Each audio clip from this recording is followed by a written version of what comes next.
I don't think people understand just how complicated alimony and spousal support really are. Welcome to Alimony Spousal Support. Who pays what and for how long? Alimony, spousal support, maintenance. No matter what you call it, it's one of the most contested and honestly misunderstood parts of divorce. Who pays, how much, and for how long? In today's video, we're going global, breaking down how the United States, United Kingdom, Canada, and Australia decide spousal support, the real-life court cases that shaped the rules, and, well, the lessons you need to know before you ever step foot in court. If you find this helpful, don't forget to hit subscribe and join us here at the Global Window for more global insights on law, relationships, and life. So, spousal support is money paid by one ex-spouse to the other after separation or divorce, and it's there to help the lower-earning partner maintain a reasonable standard of living. It's not, a punishment or anything like that. The idea is to bridge the financial gap, especially after long marriages or when one spouse gave up career opportunities for the family. In the United States, the rules can really vary from state to state. Some states follow what's called rehabilitative support, which means short-term payments until the lower-earning spouse can get back on their feet. Others, like California, might actually award long-term support in marriages that lasted over 10 years. Here's a case example. In remarriage of Morrison, which was in California back in 1978, the court refused to set an end date for support in a long marriage. The reason was that the wife's earning ability hadn't improved, so the husband was made responsible for support indefinitely. So, when it comes to spousal support in the United States, the length of the marriage, the age of each spouse, their earning capacity, and the lifestyle they enjoyed during the marriage all play a huge role, In England and Wales, courts really focus on needs, compensation, and sharing under the Matrimonial Causes Act, 1973.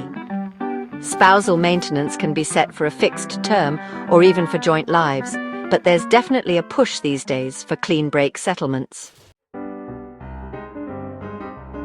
Here's a case example. Mills v. Mills, 2018.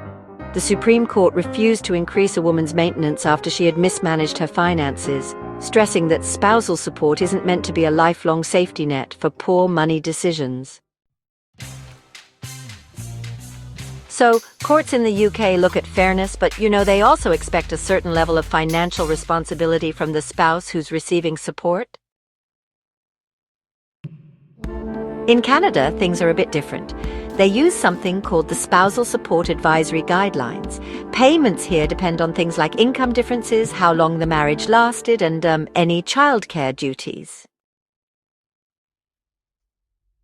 Let's look at a case example. In Leskun v. Leskun back in 2006, the Supreme Court confirmed that misconduct during marriage, like adultery, doesn't actually affect support. But interestingly, the emotional impact of the marriage breakdown can be taken into account if it affects someone's ability to earn a living. So when it comes to spousal support in Canada, don't expect the courts to make moral judgments. The focus is really on financial realities and, the actual earning potential of each person involved. In Australia, under the Family Law Act of 1975, support is only ordered if one spouse genuinely can't meet their reasonable expenses and, the other person can actually afford to help.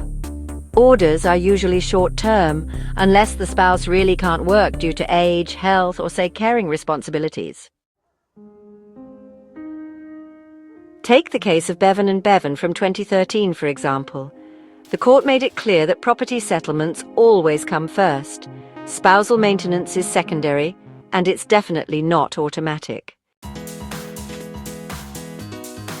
So, in Australia, you have to actually show clear financial need and that the other spouse is able to pay. It's not guaranteed,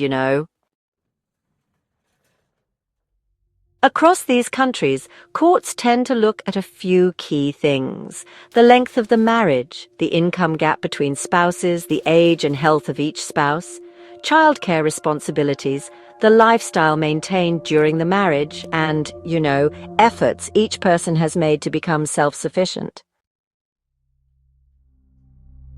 So, if it's a long marriage and one partner has been out of the workforce, there's usually a higher chance of long-term support.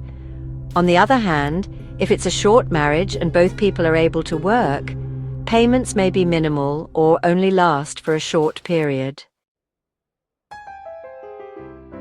So, what should you take away from this? First, know your local laws. The rules really do change by country and even by state or province. Second, document your finances.